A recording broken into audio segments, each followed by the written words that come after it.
It was a long journey. The traveler of the world first looked upon the earth. In the stillness of the mountains, the waves of the seas, and the patience of the soil, he saw the power of his Creator. Then he turned his gaze to the sky. In the clouds he read the signs of mercy. In the wind, the marks of wisdom. And in the thunder, the traces of majesty. In this chapter, the traveler will, through the light of the Qur'an, witness the unseen reality behind the universe. He will perceive how every letter, every verse, shines as a living miracle of the divine. For this time, the subject is the word of Allah, the Qur'an. And thus begins the third station of the journey, the Qur'an.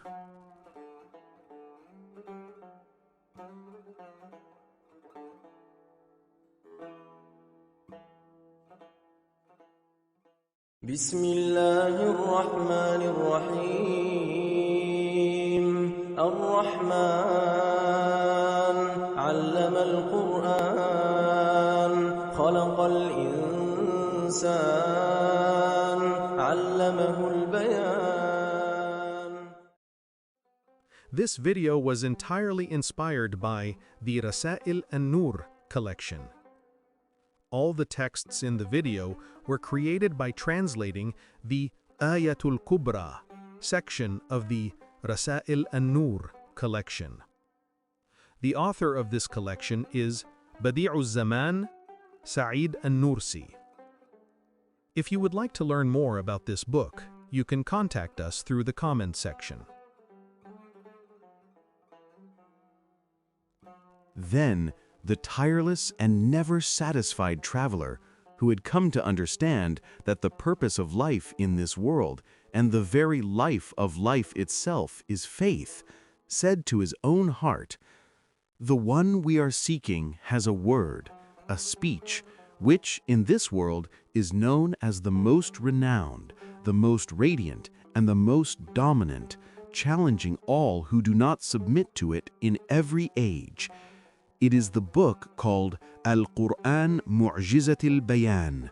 This is the Arabic part. It means the Qur'an, the inimitable speech. Let us turn to it and see what it says. But first, it is necessary to prove that this book is truly the book of our Creator. And so he began his inquiry. Since that traveler lived in this age, he first looked into the Risale-i Nur. He saw that its 130 treatises were the subtle meanings, lights, and profound commentaries of the Qur'anic verses. And the Risale-i Nur, despite spreading the truths of the Qur'an with heroic effort throughout such an obstinate and irreligious century, found none able to stand against it, thus proving that its master, source, and son, the Qur'an itself, is heavenly in origin and not the word of man.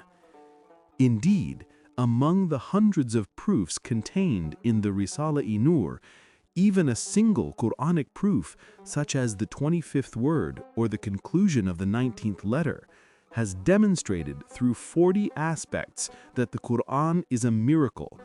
Whoever has seen them has not only refrained from criticism or objection, but has instead been astonished by their evidences, admiring them and praising them greatly. Then, referring the task of proving the Qur'an's miraculous nature and its being the true word of Allah to the Risale-i Nur, he turned his attention, by way of a brief indication, to a few points showing its grandeur. First point.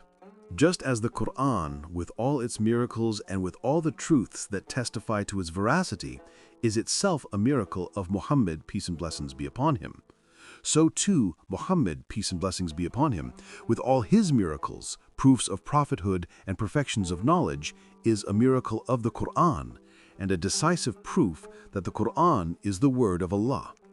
Second point.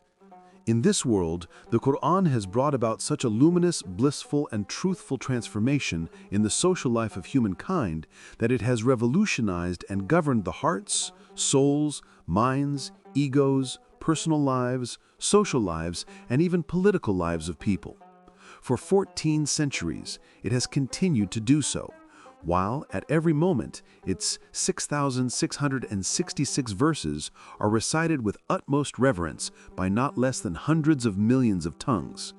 It educates humankind, purifies their souls, cleanses their hearts, unfolds and elevates their spirits, gives guidance and light to their intellects, and grants life and happiness to their lives.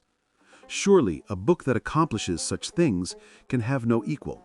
It is wondrous, extraordinary, and miraculous. Third point. From the time of its revelation until today, the Qur'an has displayed such eloquence that it utterly eclipsed the most celebrated poems written in gold and hung upon the walls of the Kaaba, those famed odes known as the Mu'allaqat as-Sab', the 7 hanging poems of the pre-Islamic poets.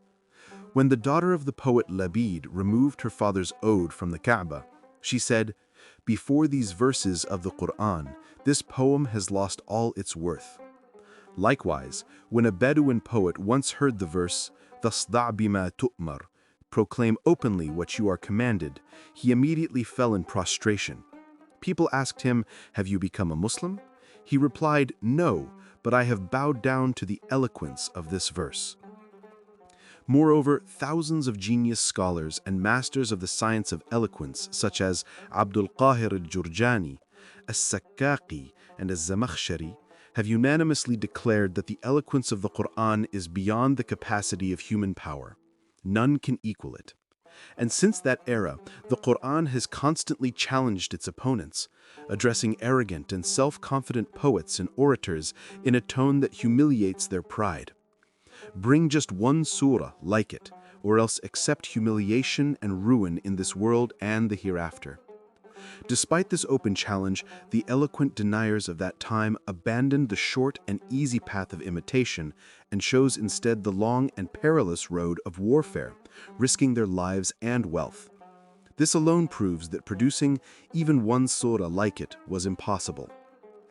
Furthermore, since that time, millions of Arabic books, composed by both friends out of love and the desire to emulate the Qur'an, and by foes out of enmity and the wish to oppose or criticize it, have filled the world. Yet none have reached its level. Even the most unlearned listener, upon hearing it, instinctively declares, "This Qur'an is unlike any of them. It stands on a level far above." No person, even the most obstinate unbeliever or the most foolish, has ever dared claim that the Qur'an's style is beneath all others. Therefore, its degree of eloquence is manifestly above all speech. It is inimitable and miraculous. Indeed, once a man recited the verse, "Sabbaha lillahi ma fis samawati wal ard." Whatever is in the heavens and the earth glorifies Allah. Al-Hadid 57:1, and said, "I cannot see the extraordinary eloquence that is said to be in this verse." He was told, "Then, like that traveler, go back in time to the age in which it was first revealed and listen to it there." So he imagined himself living before the Qur'an's revelation, and he saw the world as it was then conceived. The beings of the universe appeared scattered, dark, lifeless, unconscious, purposeless, adrift in a vast, empty, and endless expanse. The world itself seemed transient, unstable, and meaningless. Suddenly, as he listened to this verse spoken by the tongue of the Qur'an, he witnessed it tear open the veil of darkness covering the universe and illuminate it with a dazzling light. That eternal speech, that everlasting decree showed and taught the conscious beings throughout all ages that this universe is like a vast and majestic mosque, and that all creatures, chief among them the heavens and the earth, are alive with remembrance and glorification, joyfully performing their divinely appointed duties in perfect harmony and contentment. Thus, he tasted the degree of eloquence contained in that verse, and by comparing it with others, he realized one of the countless reasons why the melody of the Qur'an's eloquence has filled half the earth and guided a fifth of humankind, its majestic dominion enduring uninterrupted for 14 centuries with the utmost reverence. Fourth point. The Qur'an has displayed such sweetness of expression that, even though repetition ordinarily wearies people and dulls the pleasure of even the sweetest things, the repeated recitation of the Qur'an not only fails to tire those who read it, but actually increases its sweetness for any heart not corrupted and any taste not spoiled. This truth has been universally acknowledged since ancient times and has become a proverbial saying. Moreover, the Qur'an possesses such freshness, vitality, and youthful vigor that, although it has lived for 14 centuries and has been in the hands of everyone, it still preserves the same freshness as if it were revealed today. Every generation perceives it as directly addressing them in their own time. And although every group of scholars has kept it constantly before them to benefit from it, imitating its style and following its manner of expression in countless works, it has nevertheless preserved its own unique originality and inimitable mode of discourse completely intact. Fifth point. One wing of the Qur'an extends into the past and the other into the future. Its root and one of its wings consists of the unanimously affirmed truths of the previous prophets. They confirm and support them, and they, by the language of their conformity, affirm it in turn. Likewise, its living fruits, such as the saints, namely awliya, and the purified scholars, namely asfiya, with their spiritually vibrant growth and flourishing perfection, bear witness that this blessed tree is alive, full of grace, and founded upon truth. All the true spiritual paths of sainthood that have grown and thrived under the protection of its second wing, as well as all the genuine sciences of Islam derived from it, testify that the Qur'an is the very essence of truth, the gathering place of all realities, and a peerless miracle in its comprehensiveness. Sixth point. All 6 aspects of the Qur'an are luminous, each bearing witness to its truthfulness and authenticity. Indeed, beneath it stand the pillars of proof and evidence. Above it shine the gleams of the seal of miraculousness. Before it lie the gifts of happiness in both worlds, which it promises and aims toward. Behind it rests the support of the heavenly truths of revelation. On its right are the affirmations of countless sound intellects, supported by conclusive arguments, and on its left are the profound certainties, sincere attraction, and wholehearted submission of pure hearts and untainted consciences. All these together demonstrate that the Qur'an is an extraordinary, wondrous, firm, and impregnable heavenly fortress upon the earth. Furthermore, from 6 directions come seals affirming that it is pure truth itself, utterly truthful, not the speech of humankind, nor subject to error.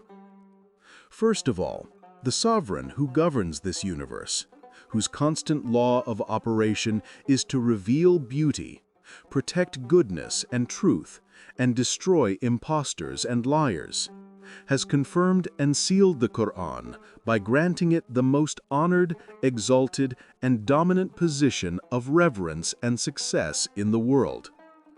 Likewise, the one who is the source of Islam and the interpreter of the Qur'an, peace and blessings be upon him, had greater faith in and reverence for it than anyone else. During its revelation, he would enter a state resembling sleep. None of his other words could ever equal or resemble it. Despite his being unlettered, he proclaimed through the Qur'an the true events of the universe, past and future, without hesitation and with full certainty. Under the scrutiny of countless observant eyes, no trace of deceit or error was ever found in that interpreter. He affirmed every ruling of the Qur'an with all his strength, and nothing could ever shake his conviction. Thus, his life and character bear witness that the Qur'an is indeed heavenly, utterly truthful, and the blessed word of his merciful Creator. Moreover, 1/5, indeed the greater part of humankind, in plain sight, has been drawn to it with devotion and faith, listening to it eagerly with love of truth. Countless signs, experiences, and spiritual unveilings testify that even the jinn, the angels, and the spirits gather like moths around its recitation, enraptured in truth-seeking. All this serves as a divine signature, affirming that the Qur'an is accepted by the whole universe and occupies the loftiest of stations. Moreover, all classes of humankind, from the most simple and unlettered to the most intelligent and learned, each receive their full share of understanding from the Qur'an's teaching. Every level of person, according to their capacity, comprehends profound truths through its lessons. Furthermore, the great jurists of the vast divine law, the geniuses of the sciences of the fundamentals of religion and theology, and the scholars of hundreds of branches of Islamic knowledge, all have derived from the Qur'an the principles, evidences, and responses to every need within their own sciences. This is a clear seal testifying that the Qur'an is the fountain of truth and the mine of all realities.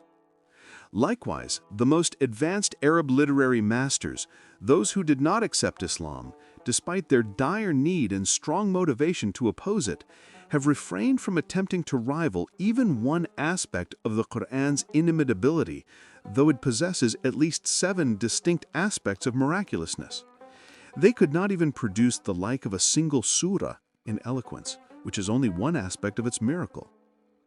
From that time until now, not one of the renowned rhetoricians or the most brilliant scholars, many of whom longed to gain fame by challenging it, has ever succeeded in confronting any aspect of the Qur'an's miraculousness.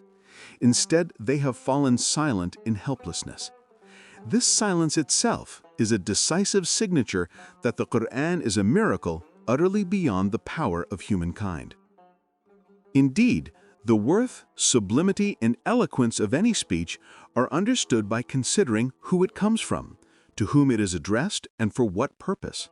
From this perspective, nothing can ever resemble the Qur'an, nor can any word reach its rank.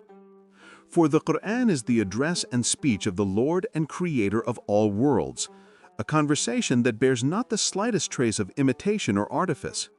It is a divine dialogue revealed to the one who represents all humankind and even all creation in their supplication and need, the most renowned and exalted of humankind, whose strength and breadth of faith brought forth the vast religion of Islam, and who, being raised to the station of 2 bows' length, received the Qur'an through direct divine discourse. It explains matters concerning the happiness of both worlds, the purposes of creation, and the divine aims manifested within the universe.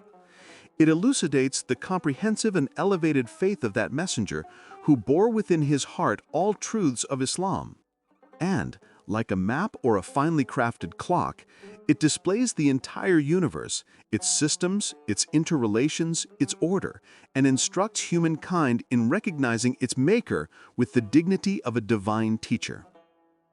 Therefore, to produce anything resembling the Qur'an of miraculous exposition, namely Al-Qur'an Mu'jizatul Bayan, is utterly impossible. No word can reach the degree of its inimitability. Furthermore, the countless merits, subtleties, special qualities, mysteries, exalted meanings, and numerous reports of the unseen contained in the Qur'an have been demonstrated and proven by thousands of scholars of penetrating intellect and profound investigation. Scholars of vast knowledge who wrote commentaries, namely tafsirs, of 30, 40, even 70 volumes, complete with their evidences and chains of reasoning. In particular, each of the 130 treatises of the Risale-i Nur has, with decisive proofs, demonstrated one unique virtue or subtle truth of the Qur'an. Among these, the treatise on the miraculousness of the Qur'an, the second station of the 20th word, which extracts from the Qur'an allusions to many wonders of civilization, such as the train and the airplane. The first ray, which expounds the Qur'anic verses pointing to the Risale-i Nur and to electricity. The 8 small treatises known as the Khulasa, which reveal the perfect order, mystery, and meaning within the Qur'anic letters, and the short treatise that demonstrates the miraculous nature of the final verse of Surah Al-Fath in 5 distinct ways of prophecy. All of these and every part of the Risale-i Nur manifest one truth, one light of the Qur'an. All of these stand as seals affirming that the Qur'an has no equal, that it is a miracle, a wonder, and the voice of the unseen world within the visible realm, and that it is the speech of the all-knowing of the unseen.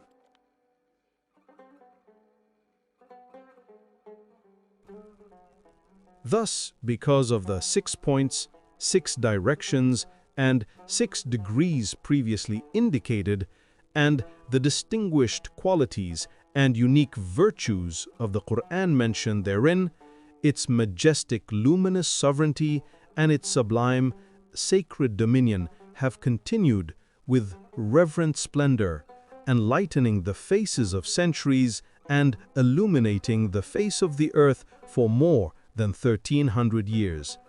And it is again for these very qualities that each letter of the Qur'an yields at least 10 rewards and 10 eternal fruits, while some verses and chapters yield for each letter hundreds, thousands, or even more fruits, especially in blessed times when the light, merit, and value of each letter increase from tenfold to hundreds.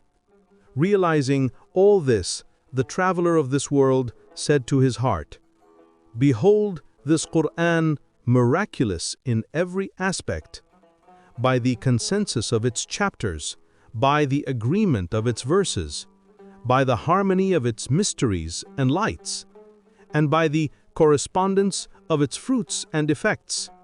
It bears witness through countless proofs to the existence, unity, attributes, and names of the one necessarily existent being, wajib al-wujud, in such a manner that all the boundless testimonies of the people of faith have flowed as rays from its own supreme testimony."